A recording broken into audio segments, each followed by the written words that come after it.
nii rek. waaw na nga ñibbi. boobu ngeen sax ma téye. mais day jël.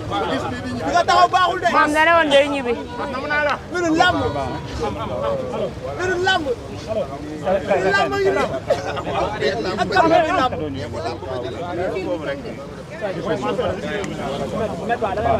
tëjal ma fii s'il te plaît. merci. mu taxawee baaxul mu taxawee baaxul. maître day ñëw nii. jox kee. oui ma joxal kee say micro est-ce que doo jox kee say micro sa micro mu téyel la. fii sinon du am espace kële. Voilà, merci beaucoup.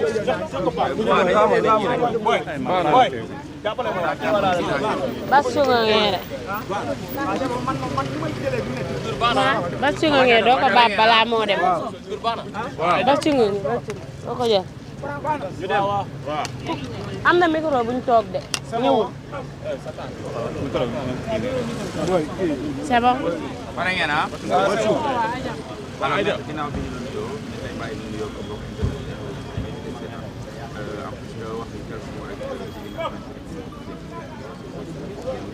waaw maa ngi leen di nuyu di leen fay yéen ñëpp waaw di sant yàlla rek gannaaw ba ñu taxawoo Sidi Diop ñëpp xam nañ ni artiste de renommée internationale la comme ni ko procureur bi fàttalee ci ñetti mbir yi ñu ko doon topp benn bi mooy da doon dawal te yorul permis de conduire voilà ñaareel bi également dañ ni da doon dawal te yorul assurance souscrire police d'assurance ñetteel bi ñu ni benn ci këyit bu mu indi woon dañoo gis ni faux la ñu toppee que defar faux gi ak utiliser faux gi waaye bañ koo dégloo indi na tontu ci laaj yëpp ki ka toppoon ni le procureur de la république wax nañu bàyyi ko ci li nga xam ni mooy faux bi maanaam dañoo gis ne li mu indi ci information doy na sëkk pour ñu wax ni këyit bi defar ko alors bi nga xamante ni toppee nañ ko ko muy défaut de permis de conduire nangu na ko en toute humilité et en toute responsabilité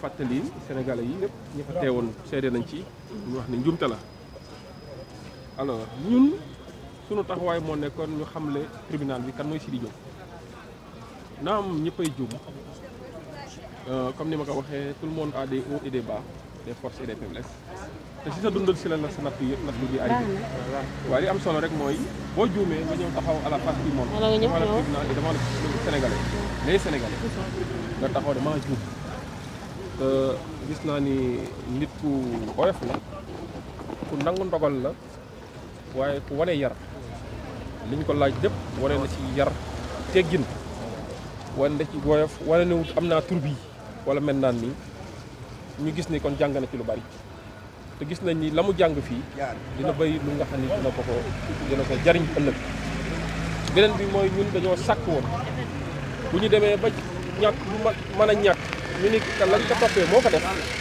sàkkoo nañ tribunal bi tamit mu defal ko li ñu def li ñu tuddee dispense de peine maanaam ñu ni yaa ko def waaye dañ lay may chance kenn du prononcer peine à votre endroit à votre encontre loolu bari na ñu ko fiy defal ñoo xam ne ni guléet ñu ngi doog a ñëw tribunal mooy ñu tuddee les délinquants primaires ceux qui ont eu à partir avec la justice pour la première fois ñoo xamante ni si seen jaar-jaar ñu ñoo am problème yu mel noonu te ko xam Sidi Diop xam ne tamit malgré turam fi mu yegg malgré jeune âge am kenn mësu kaa déggee ci li nga xamante ni dañ ko ciy xeebe te dañoo gis ni lii dafa jaaroon ci dundam rek te incha allah jàng na ci lu bari ña fa toogoon jàng nañ ci lu bari ay am di jàmmam ay jege ñaaleem ay xaritam ñi nga xam ne ñëpp dañoo mobiliser jàng nañ ci lu bari ñun ñii sax jàng nañ fa lu bari parce que àdduna nekk lu dul oyof ànd ak dal xam ni boo defee erreur nga ñëw jéggalu ka nga war a jéggalu mooy ki nga xam ne moo fi représenté justice toogal ko foofu ci bis boobu mu jéggalu te yaakaar naa procureur de la république bi nga xamante ni sax moo ko toppoon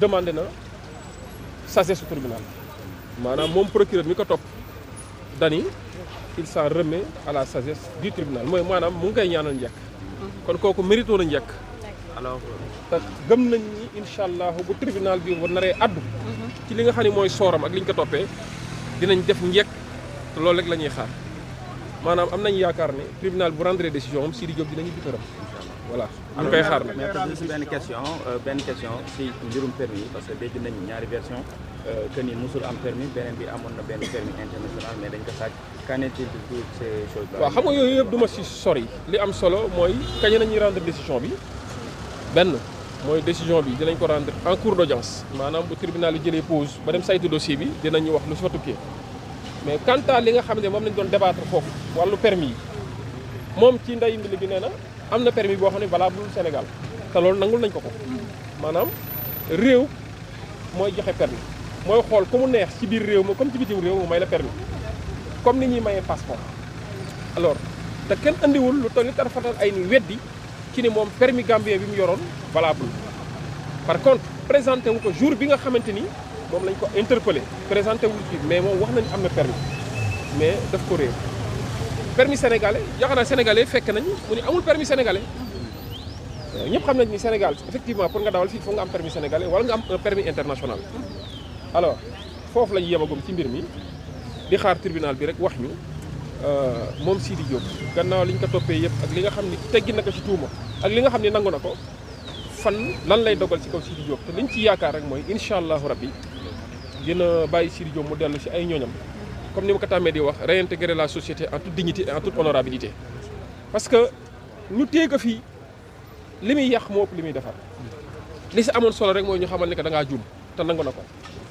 mais bu ñu ko fi jiyee la may yàq moo ëpp parce que mu ngi ay nit a ngi aju si moom pour liggéey ay contrat bari na yu mu signé tant au niveau national comme international gis ngeen ni li gën a rëy te dugg suñu pas-pas muy màggal gi jotukaa defee fële ca Touba ñëpp xamoon nañ ni kilifa la ci réew mi alors yaakaar nañ ni yooyu yëpp bañ ko xañee mu obligé delloo yenn contrat yi incha allahu peine bi déjà subir na ko li si des rek mooy mu yem fa mu delluwaat ci société bi en toute dignité et en toute honorabilité loolu rek moo ci am solo. c'est moi qui mais man amoon naa benn question boo xam ne ça ne concerne pas le procès Sidi Diop. si Sidi Diop la ñu. après l'audience. Est-ce que vous pouvez revenir un petit peu sur ce qui s'est passé. da ngeen di jël en français bi. après l'audience de Sidi Diop. Alors nous venons de sortir de la salle d'audience effectivement pour assister. mais fil bi gàtt na de. notre moo koy poussé tuuti voilà. le chanteur Sidi Diop qui est une star de renommée internationale.